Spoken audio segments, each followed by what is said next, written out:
We are. Okay. Well, good afternoon, everyone. Thank you for coming to this Climate Solutions webinar. This webinar will be about coastal resilience funding opportunities for Connecticut. And before we begin, I just want to go over a few ground rules. This webinar is being recorded and a recording will be posted on the Climate Solutions website. Attendees, please remember to stay on mute and off camera to avoid distracting our speakers, and use the chat for any questions on the presentation. Please be respectful. The chat is public record, and questions for the speakers will be taken from the chat. At the end of the presentation, I believe we'll have a Q&A period. Please write any and all questions you have in the chat, which we may not get to all of them, but these questions you have on this topic will help inform the program going forward. And if there is a disruption, we'll try to remove the individuals from the meeting. And if we have to stop the meeting, we will restart it and you can rejoin using the same link you used to first join the meeting. So right now, I want to introduce our speakers, who are Field Liaison presenters, Kyle Gray and Kim Groff from Throwe Environmental, who will be presenting various funding opportunities, including the NCRF, National Coastal Resilience Fund, and the LISFF, which is the Long Island Sound Futures Fund.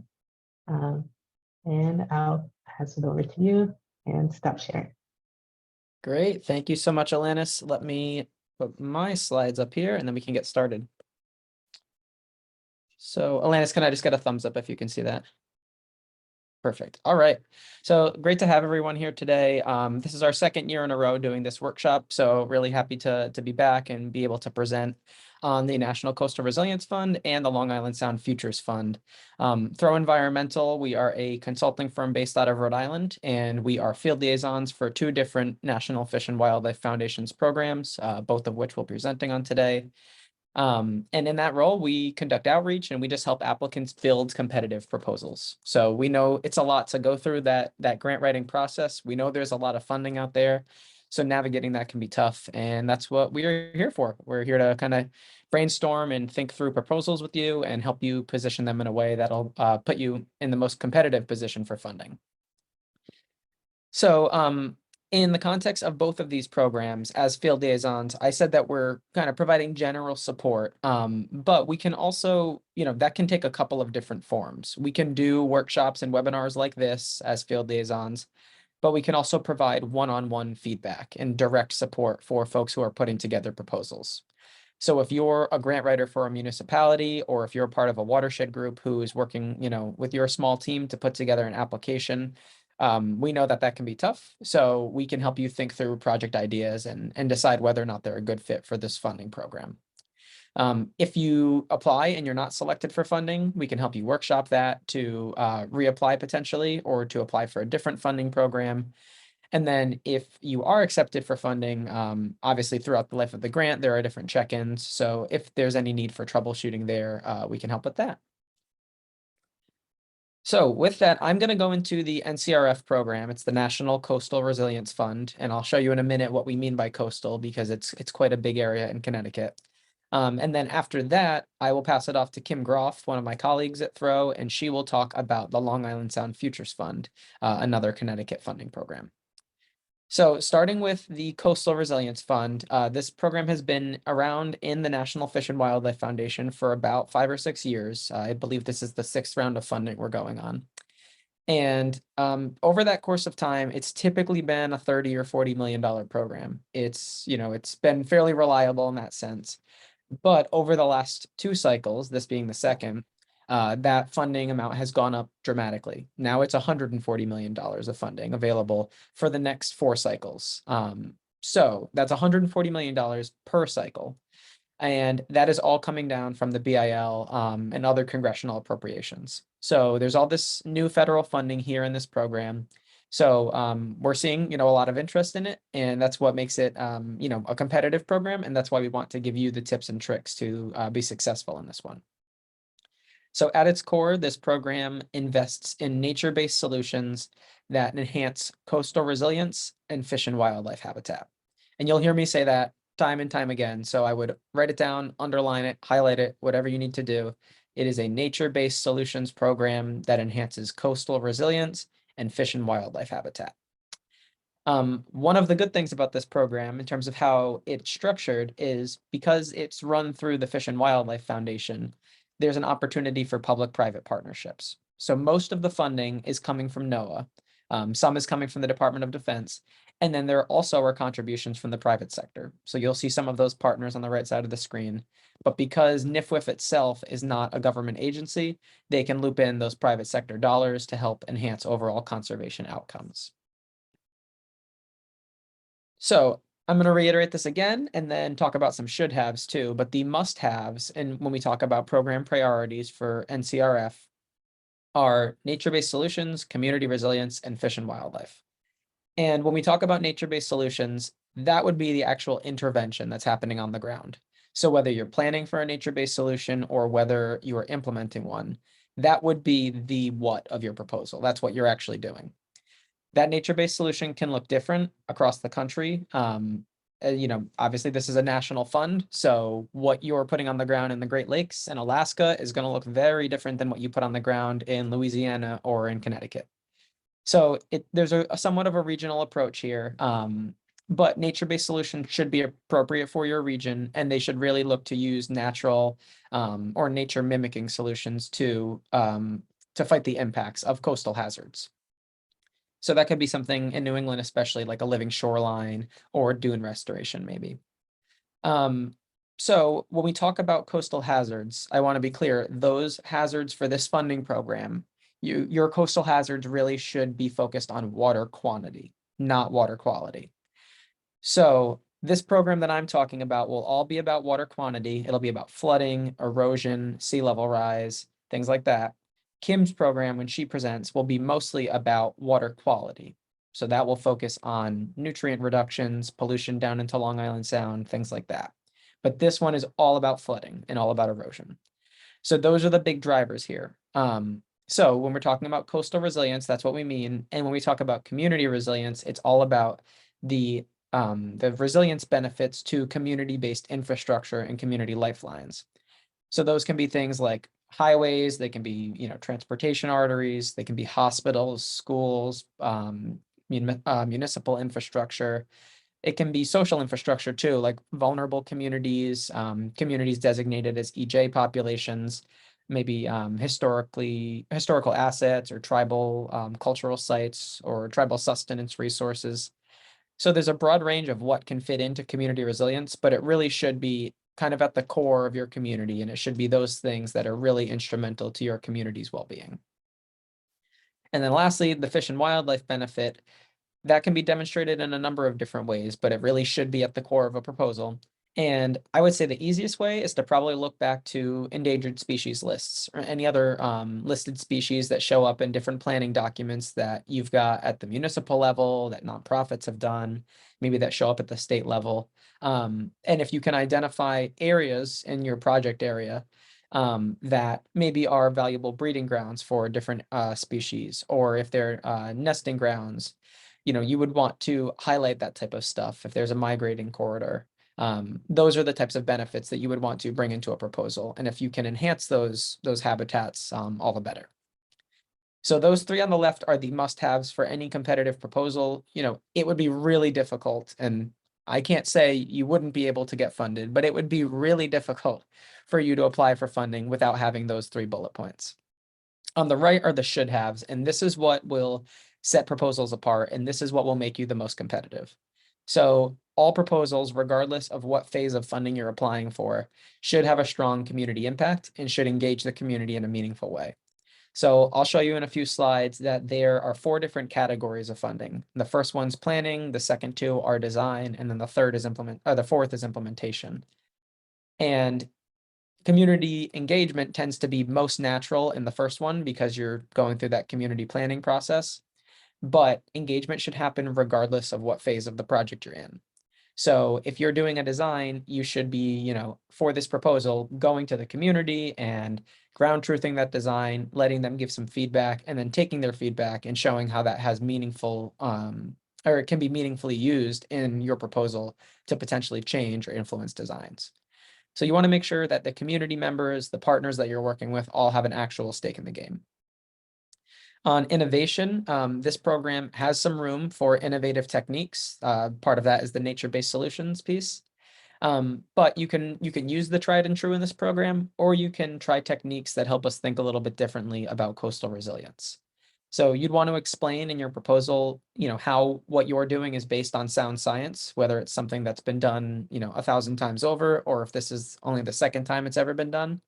So you have to obviously ground it in something, but there is some room to think differently and think innovatively in this program. Part of that ties to transferability. So with all the new money in this fund too, right? There's another $100 million the past few cycles. The program staff are really thinking about transferability. So if you're putting in a small project, it's no longer about that small project. We have to think, how will the lessons learned and how will the key takeaways from the work that you did, how will those be able to be transferred across the region and across the state, or maybe even beyond? So if you're putting in a shoreline restoration project in southeastern Connecticut, and your project's only, you know, 2 or 3 miles long, still a good size for one site, but in the grand scheme of things, you know, there's a lot of other shoreline that could benefit from those lessons learned. So in your proposal, it would really help you to put together some sort of short plan describing how you would plan to transfer those lessons learned. And lastly, here I want to talk about sustainability. Because this is a big fund, they're not just thinking about, you know, your individual grant, and that would be the end of the life cycle of that project. They're thinking about how can your grant catalyze future action.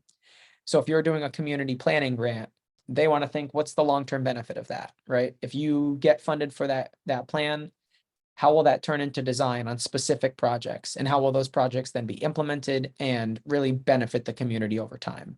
So it's more about long-term impact than short-term impact here. So those are your must-haves and should-haves. I want to talk about geographic eligibility because I keep hitting on coastal. I keep saying coastal. And when we talk about coastal in this fund, technically speaking, it's defined as coastal Huc-8 watersheds that drain to the ocean or the Great Lakes, or adjacent Huc-8 watersheds that are low-lying or tidally influenced. So that's the, you know, the RFP talk that tells you exactly who and who is not eligible based on geography. For Connecticut, you can see it's almost all of the state. There's one portion towards the north central of the state, but the rest of the state is pretty much eligible. And the area I have covered here with this text box is entirely covered, so don't worry about that. So I would say, because it's based on watershed, the easiest way to determine if you are eligible for this fund is to go to the website. You can either go type in National Coastal Resilience Fund and then navigate to the program information tab and then click the map, or you can scan this QR code and we can send you these links afterwards too. But go to that map, type in your address, type in your community, if there's a landmark, whatever it is, type that in, the map will zoom you in, and you can see if you are in that orange boundary or not. If you're right on the edge, there's a chance you could still be eligible. It could be a GIS error. If you're well outside of that watershed, you would want to talk to someone about whether you'd be eligible. There could be a case to be made, but it just might be a bit of an uphill battle. So you would want to reach out early and make sure you connect with the program staff. So this is geographic eligibility. This next slide is all about organizational eligibility. So the folks who can apply for this funding based on organizations are governments, so state, tribal, territorial, and municipal government agencies, local governments, regional governments, all of those are acceptable. Nonprofit 501c3 organizations can apply, as well as educational institutions, so a university could. Commercial organizations like a contractor or a consultant can be the lead applicant. So if you've got an engineer that you like to work with, they can be the lead. It doesn't necessarily need to be your town. And then semi-federal partnerships can apply as well. So that would be someone like a Sea Grant. But you just have to be extra careful there around match, because you cannot match federal dollars with federal dollars. So you would just want to, again, reach out ahead of time to make sure that you're well aware of, any intricacies that you've got to be careful of. And then in terms of who is not eligible, it's everyone on the right. So pretty much federal, foreign, or unincorporated. This is a US only program. Federal agencies cannot apply, and you have to be part of one of these organizations to apply.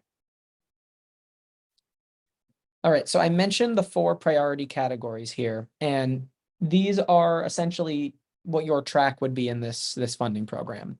So there's 1 planning grant and there are 3 project level grants, but they all work towards the same thing, which is ultimately implementation. So when you're applying for a grant, you would want to pick only one of these categories, not multiple, just one for your grant. And you would pick that one category based on whatever outcome you hope to achieve over the course of that project. So if your ultimate goal is to get a community resilience plan in place so you can get your head on straight and figure out where you go next, you would apply for the first one, the capacity building and planning grant. If you've already got that plan in place and now it's time to take a project or 2 out of there and start the engineering, you'd apply for site assessment and preliminary design. And you go from there, and that's kind of the thought process that you use. These 4 categories, they do feed into one another though. So it's meant to be a pipeline to push you towards implementation. And that's whether or not you do get funded. So if you apply and don't get funded, the goal is to still kind of nudge you in that direction so that ultimately you'd be implementing your nature-based projects. So even if you're putting together a resilience plan, it's not really a visioning plan. It's not something just to lay out like a community resilience definition. You would really be looking to develop specific projects that could be implemented in the future. And across every one of these categories, community resilience, fish and wildlife benefit, those are still key focuses. Those should be front and center in every proposal. And there should be a focus on nature-based solutions as your intervention that you're using. So we're going to break these down one by one here. The first one is community capacity building and planning. So grants here tend to be about 2 years in length. They tend to range between $100,000 and $1 million for a grant, but there's no minimum and no maximum. So you can, request as much or as little as you feel like to. That's just the average range. The outcome is a comprehensive resilience plan. And again, that's not a visioning plan. It's not like a lofty goal setting thing. This would be very specific in terms of identifying tangible resilience, nature-based resilience projects that could be implemented in the future. You're not implementing in this grant, you're just identifying those projects. So that would be your output. And in this phase, stakeholder engagement is key, capacity building is key. So if you're a municipality, you would want to engage nonprofits in the community. You'd want to engage community members, especially from underserved or disadvantaged areas. If you're a nonprofit working with 3 different municipalities, maybe you would want to engage each. And maybe you're talking to elected officials and planning staff. Maybe you're talking to small watershed groups in the area, but really getting lots of different interests at the table for this planning exercise. And then again, you would be planning resilience projects that include nature-based features, and those should enhance community resilience and fish and wildlife benefit. So that's the first one. The next is the first of the 3 project grants. So this site assessment and preliminary design grant tends to take about a year in length. Again, it's 100,000 to 1 million. That's the typical range. There's no maximum, there's no minimum, so you can apply for what you need. The outcome that you're working towards is site assessment and preliminary design. You're looking to get to anywhere between 30 and 60% design, really getting to the spot where you're able to make a go or no-go decision. So after that point, would you move forward with the project or is it no longer viable? And you would want to be able to know that by the end of your project. So here you can determine sites, you can conduct that preliminary design, you can do an alternatives analysis, a feasibility study. Those are the types of assessments and designs that you can do in this program or this category. But everything that you're doing here should be based on the core elements that you saw in the last category. So even if you weren't funded for planning through this program, we would still want to be able to demonstrate that the projects for which you're getting site assessment and preliminary design, that those projects are grounded in other resilience plans or other types of planning. So if you're looking to get design for a project that came out of your hazard mitigation plan, that would be a great fit. right? Maybe you said through your hazard mitigation plan that you need to restore dunes on a town beach. That's a great fit. If there's flooding and erosion issues, you could then take that project that's been identified elsewhere and now focus on some really specific design for that project. If you haven't identified those projects ahead of time, I'd recommend you take a step back and probably apply for the planning grant. So you can do that groundwork before coming in to apply for design.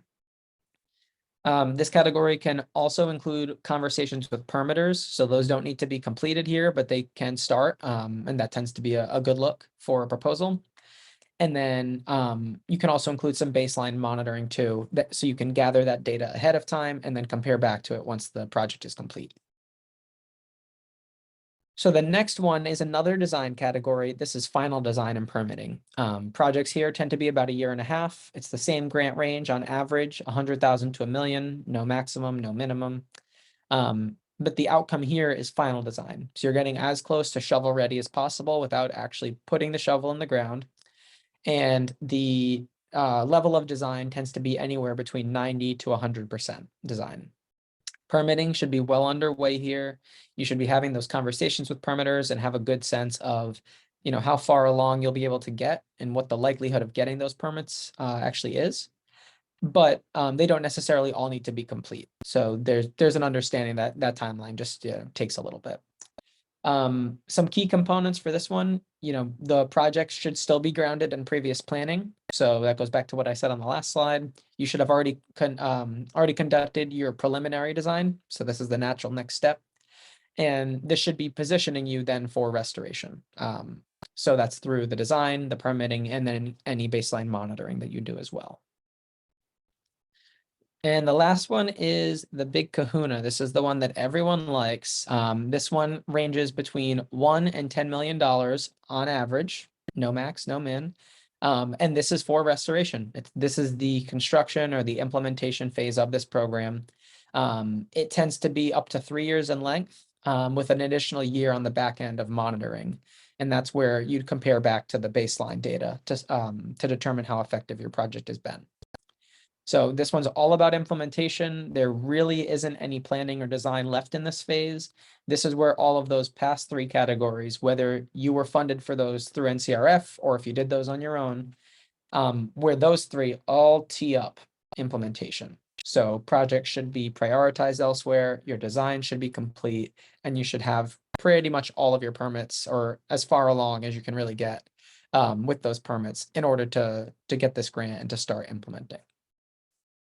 So those are our 4 phases. And as I said, we're only picking one for a grant, no design builds, no start to finish projects here. If you're looking for that type of funding, you would want to apply in multiple different years for this program. So a couple other things to mention here before I pass it off to Kim. So this program historically used to have a 1-to-1 match, but with all of this new funding, match is no longer required. So a very big change there. It is still encouraged. It's very strongly encouraged. So the program staff realized that match is not, easy to come by for every type of organization, especially those working with limited capacity. So there's no specific amount of match that is required. It is just encouraged. We would tell you, where possible though, you should bring match to the table because it shows skin in the game and it shows buy-in. That match can be cash or in kind. It can be volunteer time, a combination of any of those. So I would say if you're coming from a lower capacity group or a group that just doesn't feel like they can get cash match as part of their proposal, think about who you can partner with and how you can get volunteer time or maybe some pro bono work from some of your partners and include that as your match. If you've got land that you've acquired for a project, that could potentially be match. You have to be careful around that. So we would encourage you to reach out. But there are different ways to think about match. So at the end of the day, it really comes down to the fact that match shows buy-in. And we'd like to see that in a proposal to show that the different stakeholders that are part of your proposal really have a stake in the game and a stake in the project being successful. The second bullet talks about which projects are not competitive. So rebuilds after significant storms, after big hazardous events are not competitive in this fund.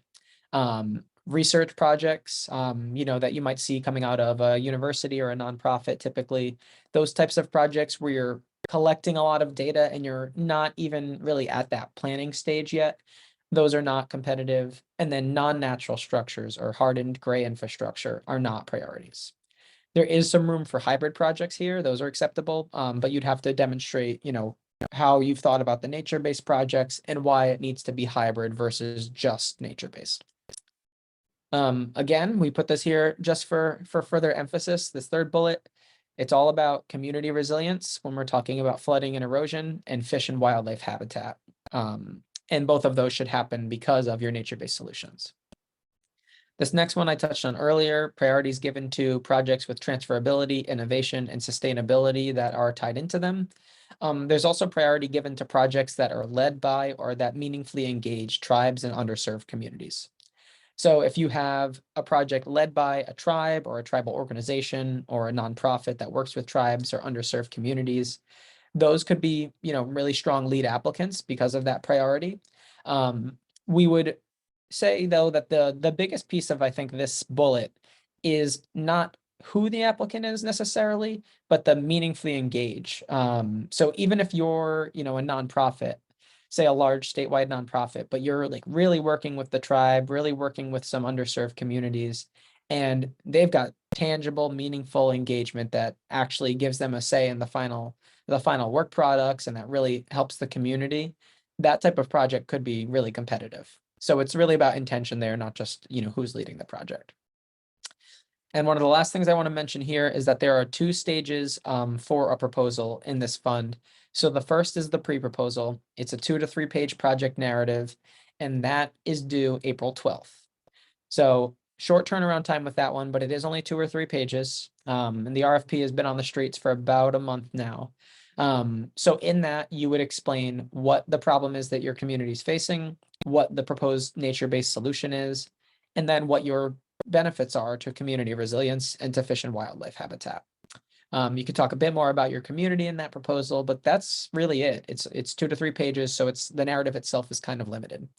From there, those pre-proposals are reviewed, and then around mid to late May, invitations go out for full proposals. So those are by invite only. You can't submit a full proposal unless you're invited. Those are much longer. It's about 10 to 12 pages of project narrative. And that's where you would really go into your work plan, your budget, your timeline, your milestones, all of that to show that you've got a good handle on how this project would actually carry out. So I'm gonna leave it here, and then I will pass it off to Kim in just a second. So as field liaisons, we're here to help. We're here to think through ideas with you. So there's the email on screen. It's ncrf@throwe-environmental.com. I would say, please reach out to us. We can set up a call and start thinking through what you're working on. But even if you don't reach out, there are some important dates on the right-hand side. So there was a pre-proposal webinar held by the program staff earlier this month. So you can go onto their website and find that and hear, directly from the folks who are running this program, what's happening in this year's RFP. As I mentioned, pre-proposals are due April 12th. I said that full proposal invites go out in May. And then the due date for those full proposals, if you are invited, is Wednesday, June 28th. So with that, I think we're going to hold questions for the end. And I'm going to pass it off to Kim to talk about the Long Island Sound Futures Fund. Thanks, Kyle. Good to see everybody today. As Kyle pointed out, I'm going to talk about the Long Island Sound Futures Fund. This fund's been around for a while as well, at least 5 years. And in the past, it's been at about 3 million, but they tripled it actually last year. So in the 2023 proposal cycle, we have about $10 million. Next slide. So as Kyle pointed out, there's a slightly different focus with this fund, and you can see bolded in red in the middle. The key component is nitrogen reduction, either prevention or remediation. And the reason for that is that this fund is basically organized around the Long Island Sound Comprehensive Conservation and Management Plan theme of clean waters and healthy waters. And if you're in the upper part of the Connecticut watershed, you might say, well, why do I need to worry about Long Island Sound? Well, There's been quite a bit of monitoring done, and it's been shown that there's a significant amount of nitrogen coming from the upper states into Long Island Sound. And so as a field liaison for Thoreau, Kyle and my job is to work with the upper states, the upper part of Connecticut, Massachusetts, New Hampshire, and Vermont, to help work with entities that are interested in implementing nitrogen reduction projects. And past the nitrogen reduction component of this, really just about anything is fundable, either in the planning and design phase or the implementation. And I'll get into that in a little bit more detail later on. So as I mentioned, very similar to the NCRF, there's two major categories: planning, which includes watershed planning, feasibility assessment, preliminary design, final design, and permitting. And then if your project's shovel ready, you can also apply for implementation funds. And in the planning category, it ranges between $50,000 and $500,000 for a particular project. And in the implementation, it ranges from 50 up to 1.5 million. So the key component there is that the project really has to be shovel ready, and we encourage you to apply for one or the other category. The project performance period is about 24 months, or it can range up to as much as 36 months in the event of large-scale implementation. And similar to NCRF, the eligibility are nonprofits, 501c3, state, local government, tribal governments, organizations, and educational institutions. The fund does require a match of 25%. That can be in kind or cash. And like Kyle indicated for NCRF, that's primarily because we want to see that there's really buy-in and interest at the local level for the project. I'm just giving a very, very high level overview of this program today. There's a lot more detail that we could talk about.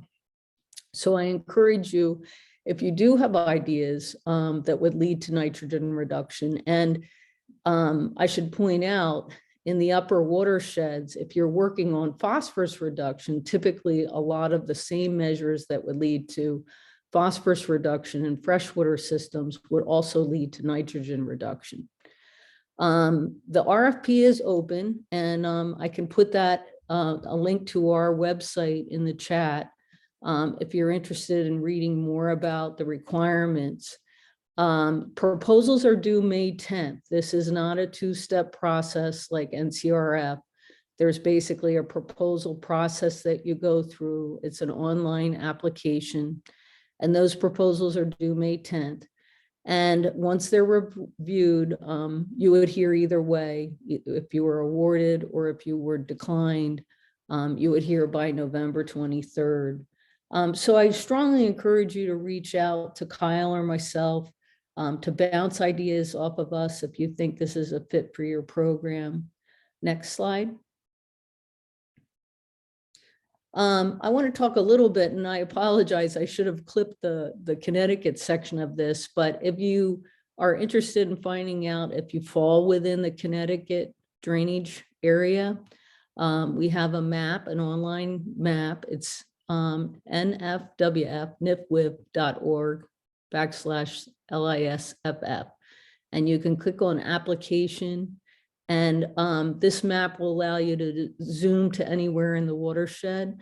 Thoreau is focused on the upper half of Connecticut, Massachusetts, New Hampshire, and Vermont. There are some slightly different requirements if you're in the estuarine portions in the lower part of Connecticut. Mainly it deals with nitrogen, but there's also some ability to do habitat restoration. And so I encourage you to visit this website and look. Most of Connecticut is covered by this fund. Next slide. And just to give you a very, very high level overview of some of the types of projects, like I indicated earlier, the common denominator is nitrogen reduction. But beyond that, there's just a whole variety of practices that could be covered by this, including green infrastructure to prevent nitrogen loading, on-site wastewater treatment systems, watershed planning. For those of you that might be familiar, there's a 319 requirement that you develop a 9-element plan. This really looks at the sources and remedies to remove nitrogen. That can be covered under this. Riparian buffer restoration and slow intercept. I didn't include agricultural soil management practices, but those can also be covered under this. Stream channel reconnection and floodplain. We've had a couple applicants that have gone for dam removals where there's been a lot of nitrogen sediment aggregation in behind dams, and those have qualified for funding.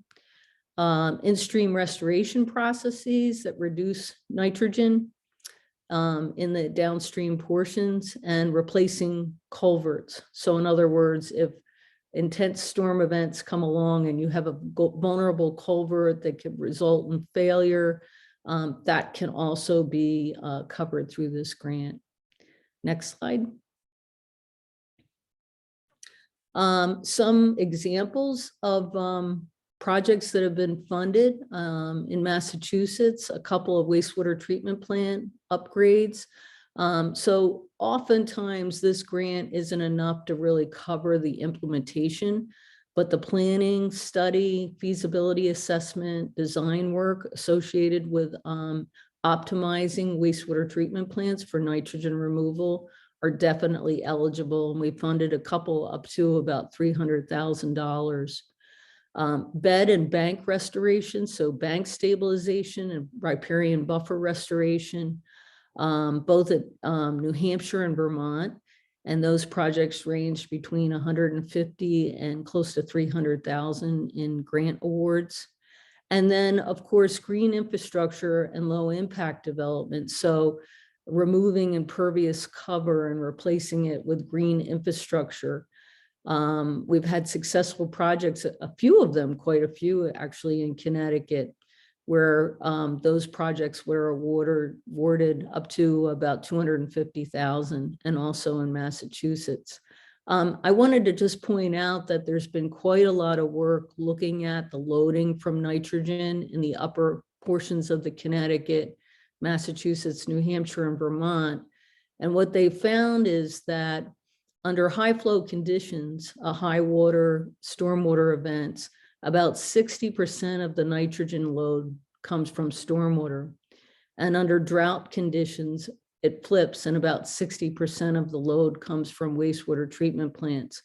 So there's a tremendous opportunity to come at this from both sort of the stormwater non-point source side of it, as well as the point source side with the wastewater treatment plants. Next slide.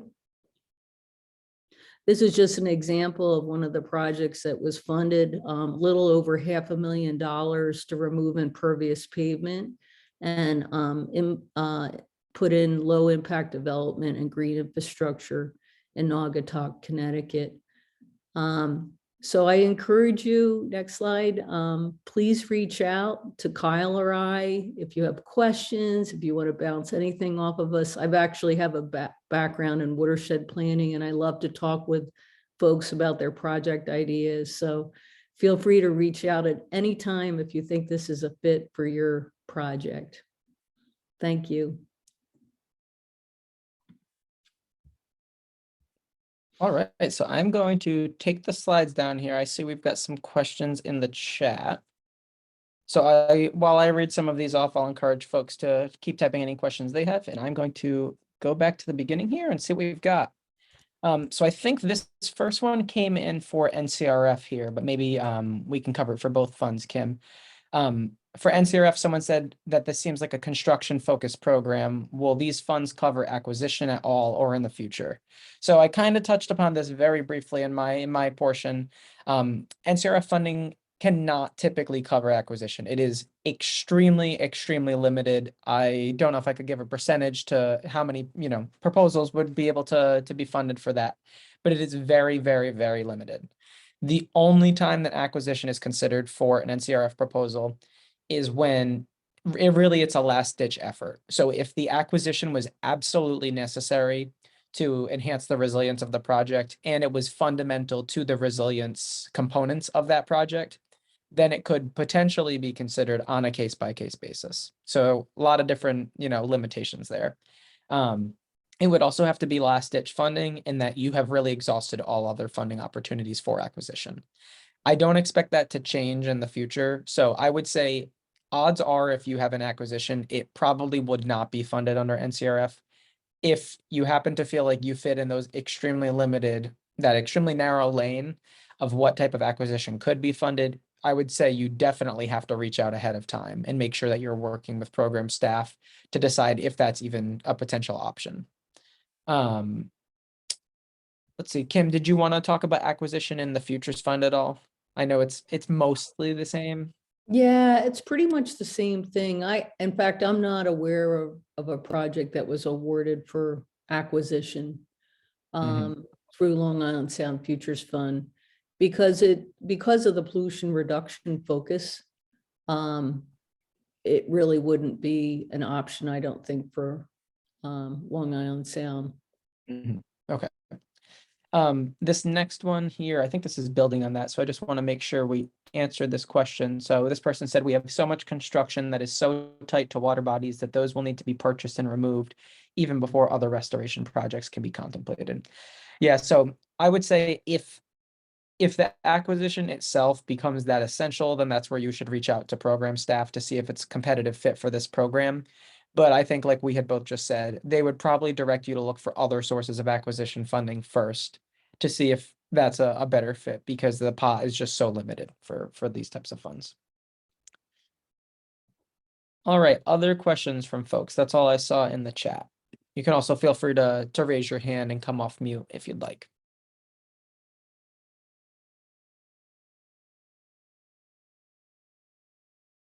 We'd love to hear if you have any ideas or things that you want to share that you're thinking about. Yeah, Christy. Hi, thanks for taking my question. We are in the midst of a project which has proceeded already through the community capacity building and planning stage and through the site assessment and preliminary design, including a completed feasibility study by a prominent engineering firm. We received grant funding for the final engineering design, and we are nearing receipt of that design. Probably will happen before summer arrives.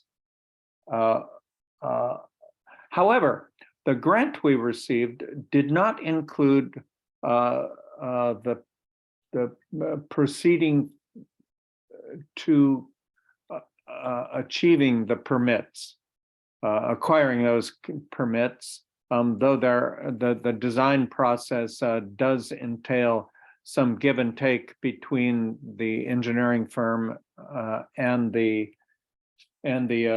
regulatory people.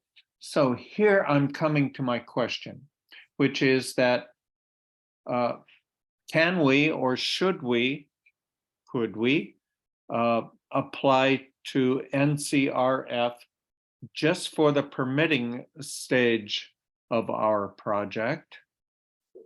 Or should we instead apply for permitting and implementation at the same time? Mm-hmm.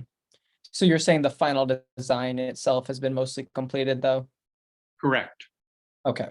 So I would say you probably would have a better likelihood of getting funded if you applied for just the permitting stage. Mm-hmm. They do not encourage the same project to apply for two different phases at the same time.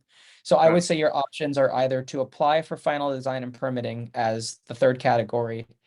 The fact that you've already done some design, that may be a challenging sell. I'm not sure, because the grant itself would probably be much lower because you wouldn't need to pay for as much design. So I think it would really depend on how much you were asking for and what the actual proposal looked like. So it's hard to go into specifics on that, but that would be your first option.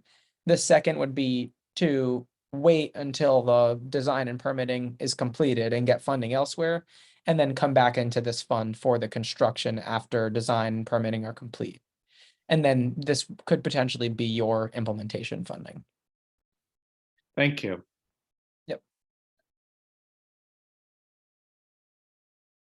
And as Kim mentioned, we've got, what is it? We've got 13 or so minutes here, so plenty of time to talk about specific projects. So if you've got ideas that are bouncing around in your head after hearing everything that we just went through, feel free to raise your hand, unmute, and kind of give us a brief summary of it, and we can think through what aspects might be competitive.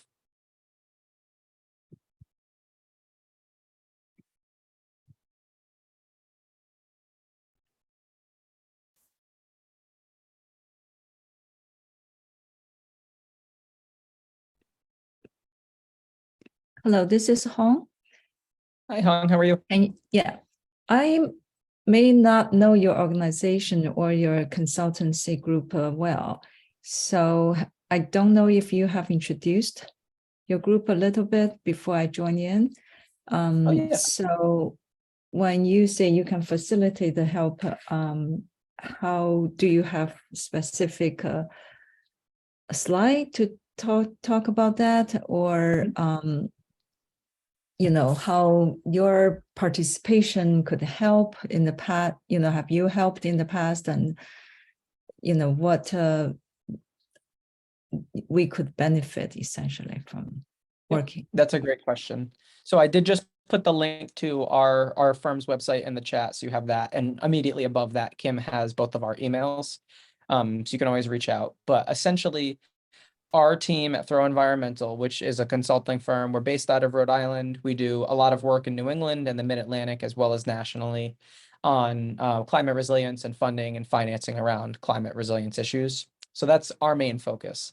For these two programs, we're called Field Liaisons. So we're not employees of the National Fish and Wildlife Foundation, but for both of these funds, we've been contracted by them to be field liaisons and to conduct outreach. So it can be through like workshops and webinars like this, where we just, come on, talk about the funding program, answer some questions, and then everybody goes home. Or it can be through, more personal one-on-one discussions where we schedule some time offline for you and maybe some of your colleagues to actually think through a proposal. So we can't write the proposal for you. That's not included as part of our contract, but we can think through what aspects are competitive. So say if you put together, a paragraph or two or some bullet points about your project idea, we can comment on that. We can get on a meeting and think through how that might fit in the fund, and then, help you kind of point you in the right direction, so that while you're actually writing the proposal and working with your team to do so, you've got, all the tools that you need at your disposal to put a good proposal together. Okay, thank you. So you essentially can help evaluate, review. Yeah, I would say so. Yeah, Okay. before you actually submit, which I think is a nice option to have. A Mhm. lot of the time that review comes after you submit, and there's nothing you can do at that point to change your submission. It's already, it's already out there. So we can review and evaluate it and provide that feedback ahead of time, so you have the chance to make those changes before actually submitting it for funding. Got it. Thank you. Yeah, great question.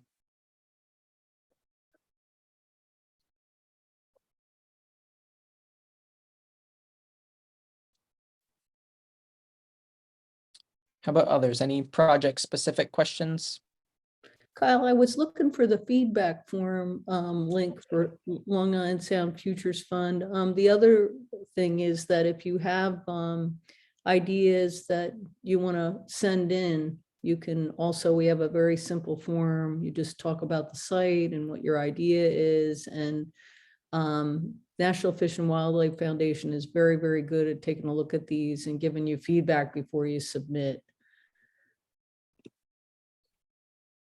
Yeah, let me see if I can find that, put that in the chat quickly. It's a lot to take in, and we encourage, if you feel like it is a fit and you have a project, the earlier you start to kind of think about how to formulate the project description, the better.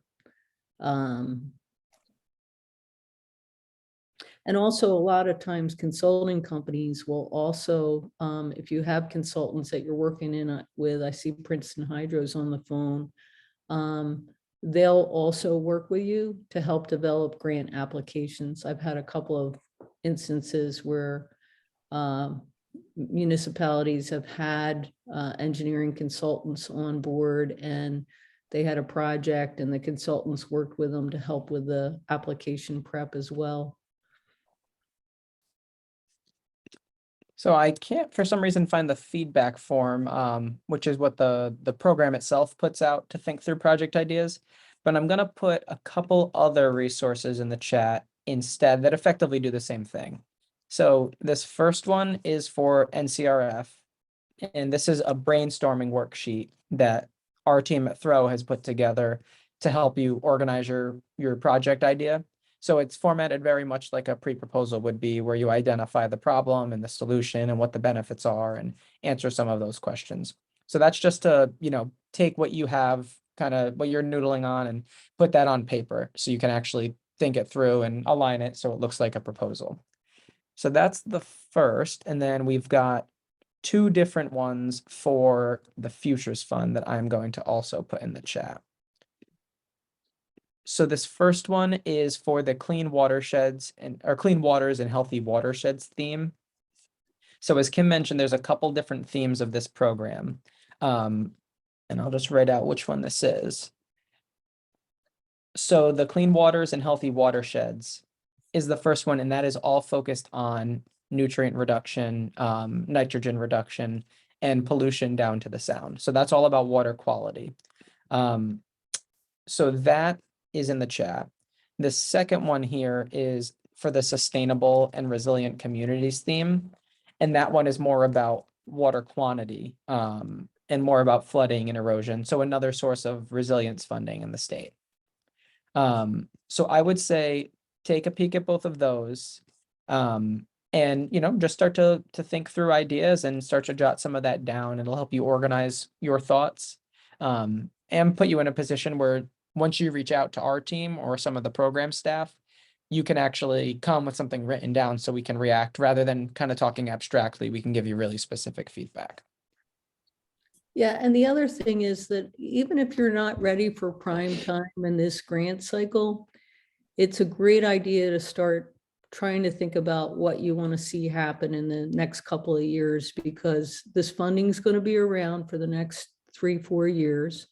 And getting out ahead of it is really a good idea. So even if you're not ready for prime time, we will be here next year. We'll be happy to work with you guys. And, don't hesitate to reach out. Mm-hmm. Looks like we've got two more in the chat here. So I just want to get to these quick. So the first one, Kim, you might be better suited for this. The person's asking to apply for final design. How does one get a bid on the costs for that proposal when they're only working with the prior engineering project, with the earlier steps of that project? So where do you start with your cost estimate? This is such a great question, and this is something that we struggle with in a lot of our work.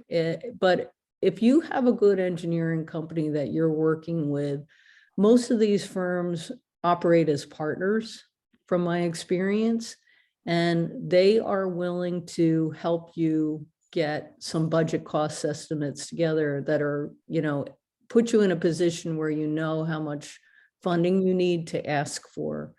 And that's one thing that Long Island Sound Futures Fund, I think, is a really good grant fund to consider for that, because it can help you kind of bridge and get between that phase of, okay, we know we have this concept that we want to address, but we don't really have good numbers on what the next steps are. And so I would encourage you to reach out to your engineering company and get a letter proposal with some specifications on what the budget numbers were and write them into your grant. You would need that because when there's a budget section in Long Island Sound Futures Fund. And so basically you have to outline each task and what that task will cost to implement. So feasibility assessment, You have to have a budget number for preliminary design, a budget number for, and you also need a narrative to explain what work is going to get done in those phases. And I'm looking at the second question. For applications, can one apply for final designs and construction costs within the same proposal? The answer is no to that. We prefer you to either think about it as a planning and design component or an implementation. And for implementation, you really need to have your final designs in hand and also your permits. And the reviewers they're really sharp on this. They will pick up if you're not quite ready for prime time and you're applying for an implementation project and you don't have your permits in hand, or you're a year out from that, it's unlikely that you would get funded for that. So it's really important to think about where you are in your project pipeline and what the most appropriate category is to apply for. Kyle, any other thoughts on that? No, I think you hit the nail on the head. It's a pipeline. It's meant to move you along, but you should take it step by step for NCRF especially. And there's always another round of funding, so you can always come back and reapply, and they look favorably on those pipeline projects. They like to keep things moving along and keep moving them towards implementation. So I see we got about 1 minute left here. I want to see if folks have any other questions before we wrap up.